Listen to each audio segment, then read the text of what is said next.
কালকে সারা দিনের এত মুষলধারে বৃষ্টিতে আমাদের বাড়ির অবস্থাটা দেখো। সামনে এই যে আমাদের বাড়ির সামনে একদম জল চলে গেছে, নিচের স্টেপটা অলরেডি ডুবে গেছে, এই যে ওপরে আর একটা ছুঁই ছুঁই হচ্ছে। আর মাঠটা দেখুন, এই যে পুরো মাঠ থেকে পুরো মাঠের দিক থেকে পুরো জল চলে গেছে এদিকে, সেদিক দেখো রাস্তার দিক।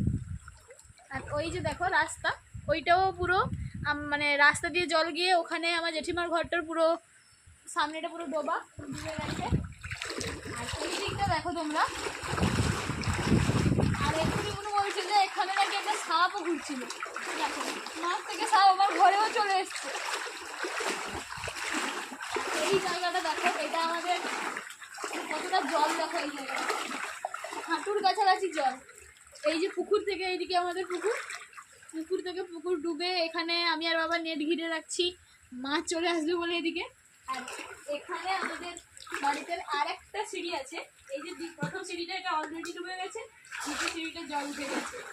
দেখো একবার অবস্থাটা।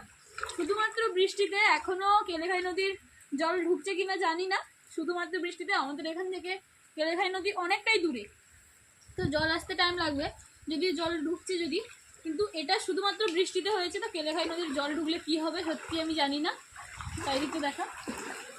আর ওখানে আমাদের মুরগির ঘর আছে, মুরগির ঘরটাও ডুবে গেছে, ওদেরকে অন্য জায়গায় শিফট করে দেওয়া হয়েছে। এই অবস্থা এখন আমাদের।